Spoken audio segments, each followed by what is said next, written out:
This is our first Bigfoot interview for Bigfoot Geography on Core Live After Hours. We got a personal friend of mine from work came in, and we're all going to the same expo down here at Red River Gorge.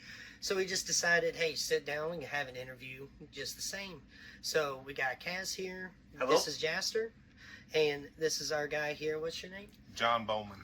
Nice to meet you. Well, I say that, but Yeah, well, I've already well, met for him me, it's before. nice to meet you, John, because Jaster works with you, but I mean, I don't know you from Adam, but I mean, listen, if you're down here at the Sasquatch Festival, you can't be a bad guy, Right? So. Right. Exactly. Absolutely. So go ahead and just tell you a little about yourself, what you got into. Like, do you have any background with the woods, anything like that? Yes. I was in the military, which I was always in the woods because I was a tanker. Okay. You just shot way up in our estimates as a Credible witness. witness, yeah. We love police officers, EMT, scholars, veterans. It lends a bit of credibility because there's no reason for y'all to lie about this kind of stuff. Correct. So Correct. And I worked at Ford for 30 years, retired from there. Okay. And right now, I've got a 1951 Willys Jeep that I'm rebuilding. Oh, that's fun. Which I'm in the military Jeep club, so we go to parades. And Oh, that's awesome. for the veterans. Yeah, I love it. That's great. I've got a photo of it on my phone and everything, so if you'd like, I'll even throw it up on the interview Yeah. right here. Oh, that's fine. Excellent. Right on no, the spot. yeah, no, that's perfect actually. So, okay, well, working on military, that's really cool. I like watching shows where they restore old cars. One of my favorites is Wheeler Dealers, and they restored, I think it was a British military Jeep, and they went down to a base over there in England where it would have been driven during the time it was used, Right. and drove it around, and I was like, that's so cool. So, Right. Nothing is better than getting up inside something and messing around with it. I think it's one of the quintessential guy things. Yep. Yep. Yes, sir. Absolutely. So, your encounter, when did that happen? There around in your life? Well, I'm 58, so it happened 50 years ago. Wow. Okay. So 1965, if I'm doing my math right. 75. 75, I was off by 10 years. 75. Well, listen, we ain't never said that we're the smartest people on our show, so you know what? I was living in Decatur, Illinois, with my mom and grandmother. Okay. And they had a farm. Mm. And one night I decided I wanted to go, sleep out in the tent. Okay. So I went out to go sleep out in the tent. And I was laying there, and it was getting kind of late.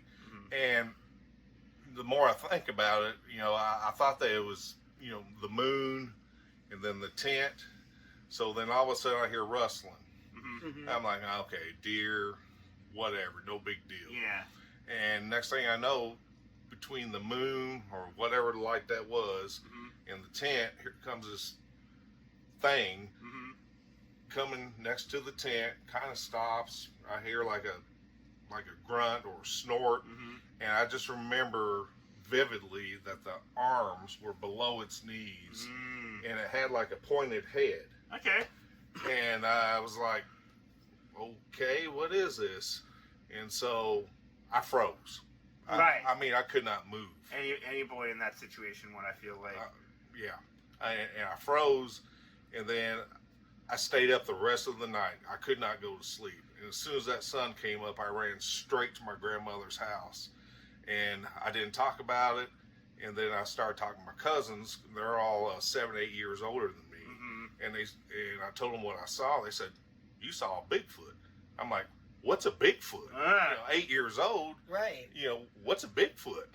So ever since then, I've just been fascinated with them. And so that's just kind of a lifelong interest. Yes. Pretty much. Yes. Yeah, because this was back in the 70s. This was back when really the only things talking about it was In Search Of, starring Leonard Nimoy. And then, when did Boggy Creek come out? That was later in the 70s. Was in the late 70s, early 80s, wasn't it? Yes. Yeah, so this was even before the Boggy Creek film came out. And that was kind of the big touchstone for Bigfooters from your generation right there, is that captured a lot of imaginations and made people really interested in the subject. Right. So outside of that, the only other projects we know of were really happening in the Northwest at the time. Exactly. Like out in Right. Washington, Oregon, California. So, do you mind describing it to the best of your ability. I know you kind of already gave us a general description, but like any details you remember that you could see from where you were in your tent? I just remember the it was like straggly hair, Mm-hmm. long straggly hair, Okay. and of course I had a cover on the tent, so I couldn't visibly see. All I saw was the shadow. Okay. Right. All right.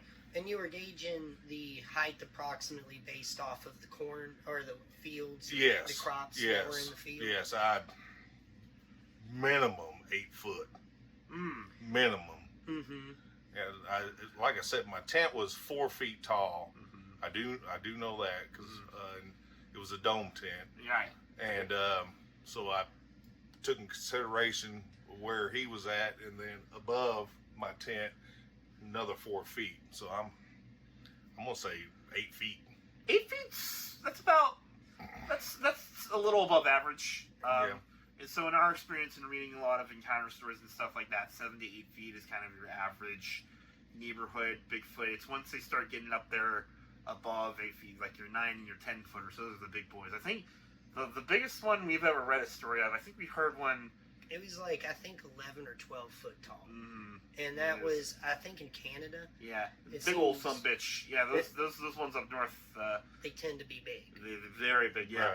Right. So, one thing that jumped out at me when you were describing it was the hands below the knees, Yes. which because one thing I always try to get across to people is the proportions of Bigfoot, because part of what makes it so unusual is that they have a relatively small torso and they're majority limb.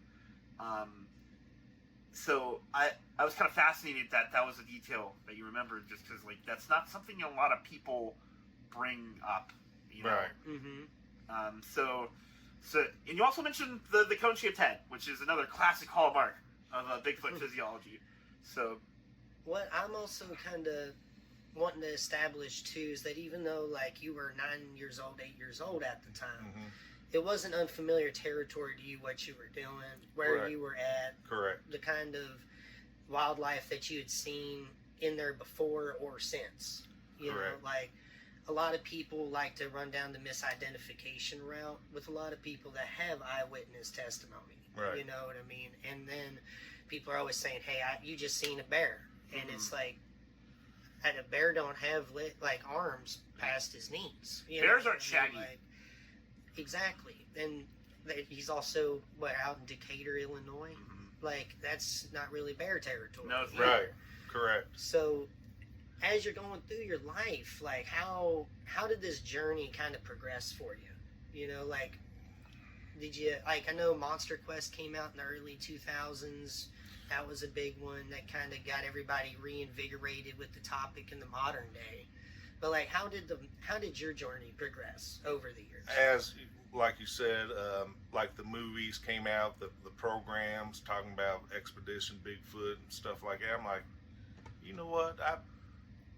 I experienced one, and that's just what it is. I experienced one, Mm-hmm.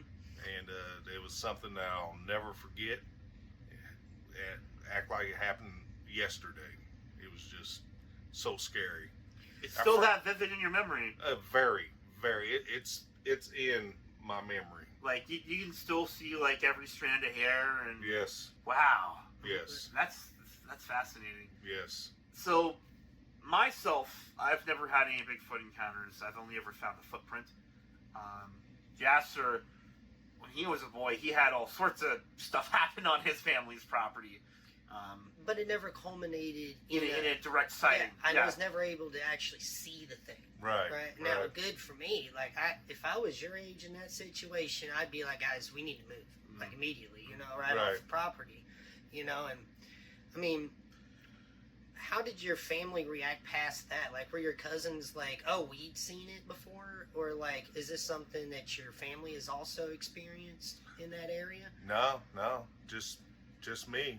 I mean, my mom and grandma, they kind of, chuckled and, kind of laughed it off. What I told you what I saw, and whatever it was, and then I didn't know. Like I said, I didn't know what a Bigfoot was until I talked to my cousins, and then they were like, "Yeah, they're out here," and I mean, they were being truthful, even though I was, 7, 8 years younger than them.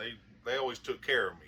Yeah. Right. So, and Did them acknowledging what you saw and believing you, did that bring you any kind of comfort?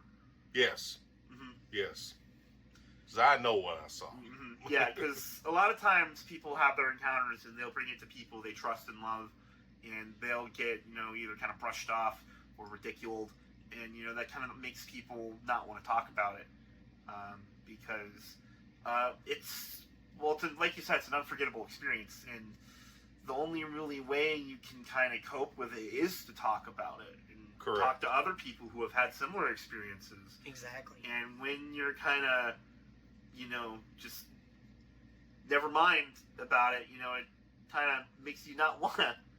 Right. Mm-hmm. Well, I've been talking about it, For 50 years. Yeah. Now, I mean, I have more people now believing than I did, 15, 20 years ago. They're like, you're out of your mind. yeah, no, that's Okay. something we were actually talking about last night. Like Jaster said at the start of the interview, we're out here at the Red River Gorge Bigfoot Festival, and we're in the area of Stanton, Kentucky, and we went to the VIP dinner last night where Cliff Barackman from Finding Bigfoot was there. Also, Dr. Jeff Meldrum, who's probably the closest thing we can call to an expert in this field. Charlie from Kentucky Bigfoot Research Organization. Yep. Was there. And then most of the crew from the Mountain Monsters. Yeah, about half the Mountain Monsters crew was there, and we were talking with folks at our table, and the way that Bigfoot as a topic has evolved in its social perception in the last 2 decades is kind of fascinating. Because it used to be, if you brought up, I saw Bigfoot, it could cost you your job. Yes. And nowadays it's almost to the level of like water cooler talk. Yes. Right.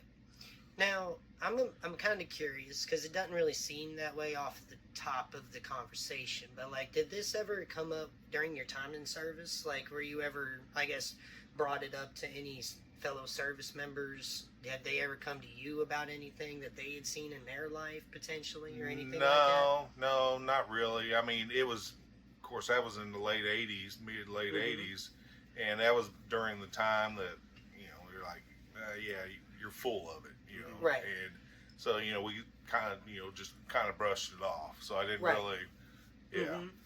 No, and to be fair, though, especially whenever you're trying to build a career, looking crazy is something you think about every day. Right. And even if what you've seen was verified, even though you've got people on your side that say, hey, no, I believe you, you still got to worry about people that are like, nah, they're just going to take that conversation and just throw it in the proverbial waste bin, Right. And so now that you're going on through your time and getting more people on board with the conversation, what kind of things have you kind of realized help sway people into thinking maybe this does exist? Have you ever had somebody go from a hard no to a maybe to I think you're probably onto something? Yeah. And how Yes. did that work out? It's just, Kyle and his family, Mm-hmm. they always laughed about it and stuff when we come over and everything. And I said, I'm telling you guys, I'm being as serious as I can be. Mm-hmm. I don't care if it's beer 30 or whatever. This is what I saw. And now John, he's like, you know what? Because, you know him, I know him. He's Mhm. like, maybe there is something to this. And Right. There is. I'm sorry, but there is. No, I mean there's no apologize for saying there's something to it. You're on a Bigfoot show. Yeah. Exactly. We just went to see a whole bunch of people, and that's another thing, for people that have no idea about the Red River Gorge Expo, this is going off like crazy right Yes. now. We spent hours with traffic. They were shutting people down. I think he said it took him 45 minutes to get in from town, Yes. more or less. Yes. And then trying to get out was insane. We had to go through the back roads of town just to get out. They're shutting down multiple places. They've got the church saying, no, come on in. I guess you could park over here with us across the road. Right. It's wickedly successful. For anybody in the local area, look out for next year. I'm also hearing, were you telling me there was potential for a show coming out in Owensboro as well? Owensboro next year, I think the guy said September. Don't quote me on that, Mhm. but there's definitely going to be one in Owensboro. I understand. So that is another big thing. Like Kentucky, we're out here and we're representing. Okay, like there's a lot of people out there that are more than willing to give this conversation a shot, willing to go out and see just a part of the community, why we believe what we believe, you know? So with that, like, is there any more things you want to add that you kind of want to get off your chest, or any big points to this conversation you want to put out on the table? It's just that I know what I saw, not knowing what it was, and until my cousins, sat down and talked about it. You saw Bigfoot. I saw Bigfoot. That's it. I mean, I saw Bigfoot. All right. I can hear the conviction in your voice. I believe you as a researcher, but I feel like even if I was coming at this as a neutral party who had, no stake in the subject either way, I just believe you by the way you talk about it. I think that's one thing about sightings is when you hear people talk about it. You just said yourself you were reliving it while you were telling us, and I could hear kind of the awe, kind of the shock in your voice when you were describing it. So I think that's really there's a genuine kind of aspect to it that I don't really think is you can really recreate by with some kind of tall tale. But the thing was too, like I said earlier, I froze when I saw it, and I stayed frozen until that sun came up and I ran into the house. I remember that like it was yesterday. I can't think of any time I was ever so scared I did that. Genuinely. No. That's a next level kind of fear right there. Mm-hmm. Yes. That's quite a lot. Especially, like we said, for somebody at that age range to be just out there at grandma's house trying to go camping, having a good time, just enjoying the night. And that was definitely not the wake-up call you woke up thinking you were going to get. Right. Here's a question I've got. Did this affect how you viewed the woods, or you Yes. going into the woods? Yes. So, were you hesitant to go back into the woods for a Yes. while after that? Oh, absolutely. How long did it take you for you to get over that? Probably when I went in the Army. Wow. Honestly. So that's a good decade. Yeah. Wow, that's crazy. Yeah. But what was it? Just being out there with something you don't know about? Is it kind of the loss of confidence and power? What was the big thing about it? Well, I knew how tall I was or how short I was, Mhm. and I knew what I looked at. I'm like, I'm not fooling around with that. You didn't want to deal with anything that big. No. That's fair. That's fair. Not No dealing way. with it. So did you have any nightmares about it Oh, afterwards? for years. Really? For years. Mm-hmm. And in fact, every once in a while, I'll have one. But back in my early days, I always remember I kept having the same dream over and over and over. It was at my uncle's house, and they lived way out in the woods and stuff. And I always remember during my dream, I'd be walking down their driveway, which was gravel, covered with trees on both sides, and Bigfoot would meet me and start chasing me. Oh, Of course, no. in the dream, you can't run. Yeah, right. Yeah, and just when you go to catch me, That's when you'd wake up. then I wake up. If we're talking, since you're being candid with us about nightmares and fears, so my bedroom at my house, I basically have the whole basement as my apartment with my folks, because living out's hard, everything's expensive. Mhm. Even though I'm working, I can't afford even basic rent at most apartments because I live in a college town, and they cater to the rich kids who come to go to the university. And Oh, yeah. But the thing is, my bedroom is in the exposed half of the basement, and there's a window. There's a small track right down the side of our house. My window is right here, and one fear I've always had, and I've had nightmares about it, is that I'll wake up and I'll roll over and there'll be something looking at me through the window. Now what it is changes from night to night. Sometimes it's a Bigfoot, sometimes it's a dog man. I remember one time I had a nightmare where it was a xenomorph from the Alien movies. Yeah. The nightmares are just kind of random like that. Mm-hmm. Well, that's funny that you say that, because even though we live in the city in Louisville, Mm-hmm.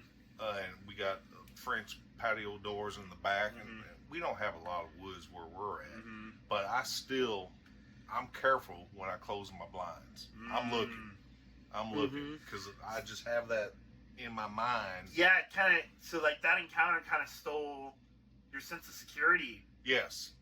Kinda, There you go. you know, and you're kind of always aware. I wouldn't quite say in a fight or flight state, but you pay a lot more attention to your surroundings now. Correct. Mm-hmm. Correct. The Army helped me with that too. Oh, I'm sure it did. Yeah, because they teach you how to be perceptive and stuff like that. Yes. So, let's see here. What's another question I can ask? So, what really helped you finally start to heal and kind of grapple with it, after everything? More and more people talking about it. Mm-hmm. More and more people talking about it. And so that's when I started sharing my story. Mm-hmm. And they were like, what? And I'm like, yeah.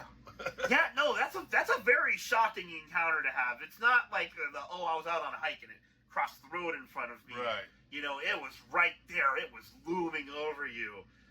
That's a scary experience to have. That's insane, because I can only imagine in my mind there's probably a 5-second window where you're looking at it and it's looking at you, and it feels like 5 minutes has gone by in your mind. Yes. And you're thinking, is this thing going to snatch me up? Mm-hmm. It has every ability to at once, and I'm at its mercy almost. Yeah.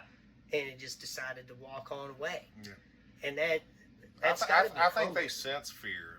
They sense, I'm not going to mess with you because you fear me, and you're not going to do anything. So the more I talk about stuff, that's the way I feel. I'm like, he's like, I ain't gonna mess with him. That's kind of the attitude I have about Squatches as well. Is they very much seem to be, you leave me alone, I'll leave you alone.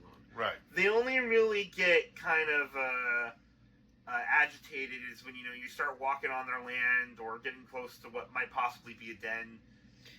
I've heard a lot of issues with hunters and fishers, essentially around my area in Patoka Lake, Indiana, where there's certain parts of, and it's mostly the eastern part of the lake that runs up against the national forest, where fishermen are going into these back panel channels, early in the morning, and they get ran up out of there because it feels like they're encroaching on their fishing area. And I mean, it even goes back to Native Americans, where one of the biggest things these tribes ask about is like, hey, if you think one's in the area and you've been fishing, leave some fish on your way out.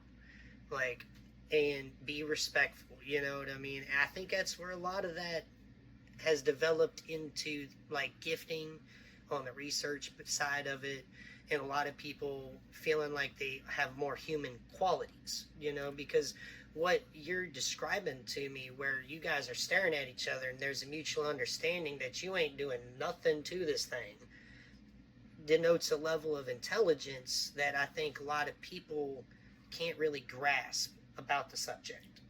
Right. Is that one of the things we heard quite a few times this weekend is it's not just a dumb ape, Yeah, exactly. Even if it's an ape, there's a lot of emotional, communicative qualities that our entire genus has in us, you know what I mean, inherently. Correct. Yes. And at least it had some sort of empathetic language connection to you at that point, you know what I mean?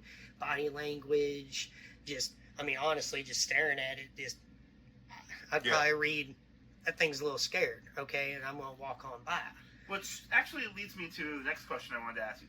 Where do you stand on the question of what is Bigfoot? Are you in the camp of it being a relic hominid? Do you think it's more supernatural? What's your stance? Hominid.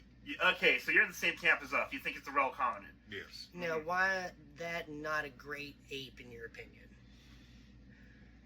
Well, because it's got a lot of I feel human characteristics. Mm-hmm. And maybe sometime down the line they're crossbreeding. It happens. I've seen stories where this has happened, And like what's that big boy? Gigantopithecus. I mean, That's a big. you can't get. I mean, you can't fake that. No, Right. you can't. You can't fake that. Mm-mm. And so I think they all, I think they migrated down when the Land bridge formed. The land bridge formed. And they came down, and maybe they. Who knows? Their descendants stayed here, and they continue to adapt and evolve to their environment. Correct. Okay, all right. Yes. Yeah, I can certainly fly with that theory. We try to keep a grounded, kind of perspective on things. We don't like to get into what we call the woo. We don't like going into Bigfoot can jump through tree portals and he's from another dimension. No. He's a Nephilim and he comes out of UFOs. We're not about that. No. We like to look at it as this is a animal of some kind that's undocumented and that people are having encounters with and we're learning about. Mm-hmm. And that's the view we like to keep. Yes. I agree. Because I think when you introduce the woo into the conversation, I think you kind of step away from Bigfoot itself, because then it becomes more about, well, what things can we connect to this, and how do we justify this, when really the conversation should be, what is this animal? Let's understand it. So Correct. I think we all, as in any community, esoterically connected, right? Like Bigfoot, aliens, be that as it may, whoever you are. Whenever you're thinking of conspiracy theories, you got to keep yourself out of that hole where you're believing in a conspiracy theory that requires other ones to be true as well. it's a slippery slope. It is. And Yes. when it comes to Bigfoot, that's something that's I've always wanted to emphasize, is that it's not like you have to believe in multiple things to be true in this situation. Like, you just have to sit there and think to yourself, like, there are thousands of people that come out, just like John here, and will tell you, hey, something happened to me. And we've got affidavits from police officers, firefighters. John here is a member of our armed forces, retired. There's a lot going on here, and people that have skin in the game with their reputation on the line. Mm-hmm. And they're willing to tell you, hey, something happened to me. One of the people that told me something weird was happening in my childhood was our old lady neighbor, who we thought she was losing her mind, because she was saying there are large homeless people with fur coats wandering around in the woods. And that, for a lady that has no idea what Bigfoot even is, that's about an apt description as you can get, right? All those people in fur coats. I don't know. There's something funny about that. Yeah. What's funny too is that, the part about being from southern Indiana and being a Bigfoot researcher is that you always have to go through multiple layers of human interference before you can get the strange Bigfoot behavior, right? Like, Right. what are the drug users in the area doing? That's like legit one of the first things Right. I'd think of, right? It's the Holmesian method. You eliminate the more likely answers before you get to the most unlikely. Mm-hmm. And that's what we like to do whenever we look at any encounter story. But I mean, with your story, John, there's nothing to eliminate. It was right freaking there. It's twice as big as the tent. Like, Yes. it's almost guaranteed weird, Yes. Like, and I guess another point to point out too is, like, if it to be a hoax, you would almost have to have both of your cousins in a suit on top of each other Right. to make that height happen. Right. And like, how far out were you in the woods when this happened? Like, compared to your house, I suppose. To the house, 200-300 yards. Mm-hmm. So you're at a point where if somebody is wandering around on your grandparents' property trying to mess with you, your grandparents are going to see it and have a problem about it, Right. So that's the other part of this equation that a lot of people think, like when they think of hoaxes, it's like that would require a hoaxer to have a whole lot of issues with self-preservation, because they're wandering around near people's property, messing with their kids, trying to get people scared and screaming in the middle of the night. Like, I know I would think the first thing I would be doing is grabbing a handgun. You know, Right. it's the same thing with. I mean, the farther back you go in generations, the more often you hear firearmed response. Right? Yeah. So it's hard for people in our line of work to look at hoaxes as purely people going out and trying to get a rise out of people. You know, it does happen, and it's important. Well, also, I mean, even if we're just looking at it through the lens of a hoax in this story, I don't really know why an 8-year-old would go through all that trouble, you know, right? just to get laughed at. Exactly. I mean, I know kids like to tell stories and you know make things up, you know, because that's what kids do. They got really active imaginations, but like, and you know that's probably why your mom and your grandma, you know, brushed it off when you came in and told them. They're like, oh sure, you know, and then a unicorn jumped out, you know, or something like that. Right. But you know, it happened. It was there. You saw it. It scared the hell out of you. Yes. And I'm imagining that your cousin's definitely at least connected with that part where they were like, okay, he's at least believes what he thinks he's seen. That they're like, okay, let's sit down and have the conversation. You Right. know what I mean? And whenever you've got somebody trying to tell you that, hey, we've got something happened to me, and you're listening to this person's report and you're seeing how they're reacting, it's kind of hard to sit there and be like, I really don't know. That's really kind of goofy. That might not happen to you. You know what I mean? It's a lot easier to dismiss things when you're being the armchair researcher. This is our first bit of field work we've ever done, because we usually both work from home, because I live 7 hours from here in Alabama. Right. He lives over in Louisville. And, you know, for us, you know, looking at sighting archives and maps and stuff like that, that's how we usually do our work. So I want to thank you, John, for, you know, letting us sit down with you and for sharing your story with us. This really means a lot for us, because we've been wanting to kind of bag our first interview for a long time. This is a big moment for us. Yeah, you're our first ever eyewitness on the show.